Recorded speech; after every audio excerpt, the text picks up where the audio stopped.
के साथ अंजाम दिया था और फिर शामली घर वापस आ गई थी और फिर उसकी बाकायदा तरबियत का आगाज हुआ था।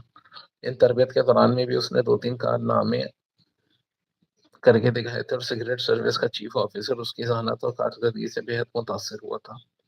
इसी दौरान में वो प्रमोद की फास्टर इस्तेमाल करती रही थी। घर पहुंचकर तमसीला ने जल्दी से कपड़े तब्दील किए, ब्रीचीज और दस्ताने छुपा दी और फिर इत्मीनान का सांस लिया। प्रमोद के आने में भी 1 घंटा जरूर लगेगा, तमसीला ने सोचा। और टेलीफोन पर सिगरेट सर्विस के चीफ को रिंग करने लगी। हेलो। राब्ता कायम होते ही चीफ की आवाज आई। मैं तमसीला बोल रही हूँ जनाब, वो सलाम करके बोली। हेलो बीबी, क्या खास बात है? एक खास वाकये की रिपोर्ट देनी है आपको। खास वाकया कैसा? चीफ ने पूछा। तमसीला ने कैरियर फरहान से लेकर बरबोला जंगल तक की सारी बातें दोहराई। चीफ ने सब कुछ खामोशी से सुना और फिर तवील सांस लेके बोला, मुझे डर है बेबी कि तुम खुद को परमोद से नहीं बचा सकोगी। देखा जाएगा जनाब। तमसीला लापरवाही से बोली। खैर? चीफ ने कहा। तो प्रमोद इस औरत को पहचान नहीं सका। प्रमोद को बस इतना ख्याल है कि उसने इस औरत को कहीं देखा है। तो फिर वो औरत जारिया भी हो सकती है। जारिया? तमसीला चौंक पड़ी। हाँ, वो कल रात जेल से फरार हो गई हो। तमसीला की पहचानी शिकन आलूदों का अच्छा।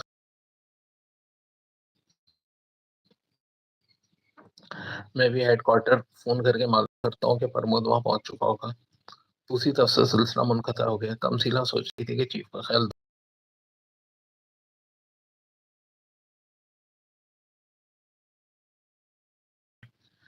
बदले गए थे। अब सवाल ये है कि कैफे फरहान में क्या कर रही थी और 6 उंगलियों वाला बदमाश किस्म का आदमी कौन था?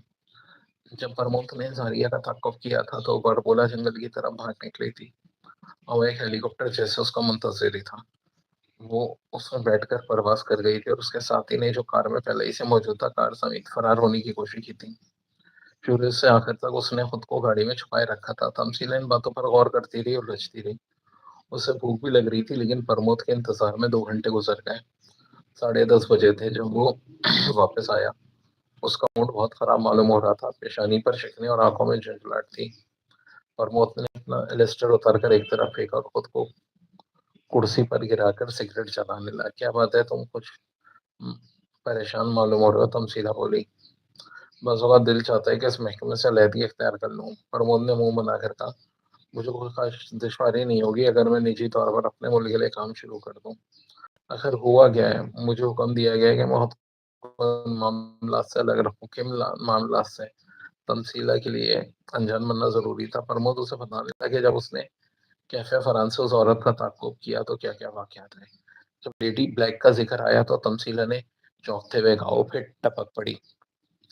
तमसीला को बड़ा मजा आता था प्रमोद से अपनी आइडेंटिटी छुपाने में। हाँ, आखिर वो छोड़ो भी, फिलहाल मैं इसके बारे में कुछ नहीं सोचना चाहता। प्रमोद ने उसकी बात काटते हुए कहा। तमसीला दिल ही दिल में मुस्कुरा दी। आखिर में प्रमोद ने उसे बताया कि जारिया के साथी को हेडक्वार्टर पहुंचाया है। लेकिन तुम्हें इस मामले से अलग रहने का क्यों हुक्म दिया है? तमसीला ने पूछा। इसलिए कि मैं छुट्टी पर हूँ, प्रमोद ने मुंह बनाकर कहा। लेकिन मैं इस महकमे में काम करने के लिए आया हूँ, छुट्टियां मनाने के लिए नहीं आया। ये छुट्टी तो तुम्हें मेडिकल रिपोर्ट की बिना पे दी गई है। मैं अपने आप में किसी किस्म की कमी महसूस नहीं कर रहा हूँ। लेकिन डॉक्टर जहन्नुम में गया डॉक्टर, प्रमोद झुंझलाकर बोला। तमसीला को हंसी आ गई, लेकिन जानती थी कि प्रमोद को अपने काम से इतना इश्क है कि किस्म की बातों पर हकीकत पसंद आना नजर डालने के लिए तैयार नहीं हो सकता। कुछ देर बाद वो खाने की मेज पर थे। खाने के दौरान में मजीद गुफ्तगू नहीं हुई। फिर काफी का दौर चला और प्रमोद ने सिगरेट जला ली। लेकिन इस मामले को जरूर देखूंगा, प्रमोद ने फैसला कुन लहजे में कहा। और मुझे रोकने के लिए सख्ती की गई तो मैं इस्तीफा दे दूंगा, फिर मैं निजी तौर पर मुल्क और कौम के लिए काम कर सकता हूँ। वो औरत कौन थी? तमसीला ने पूछा। जारिया, प्रमोद ने जवाब दिया। वो कल रात जेल से फरार हो गई थी। वही जारिया जिसे तुमने गिरफ्तार किया था? हाँ। तो फिर अब ये सरकारी तौर पर इस मामले को कौन देखेगा? कैप्टन तारिक, प्रमोद ने जवाब दिया। फिर बोला, हेडक्वार्टर से मैं उसके साथ बरमोरा जंगल गया ताकि उसे वो मुकाम दिखाऊं। मुझे हुक्म दिया गया था वो मुकाम देखा कर वापस आ जाऊं। और अब तुम्हें इस बात पर गुस्सा आ रहा है? तमसीला हंसकर बोली। गुस्सा आने की बात ही है, लेकिन खैर मैं देखूंगा। सारिया को गिरफ्तार करने में कैप्टन तारिक मुझसे कैसे आगे रह सकेगा? सबसे पहले मुझे मालूम करना होगा कि 6 उंगलियों वाला आदमी कौन था जिससे सारिया ने कैफे फरार में मुलाकात की। प्रमोद ने सिगरेट का एक गहरा कश लगाया। तुम उसको कैसे लगाओगे?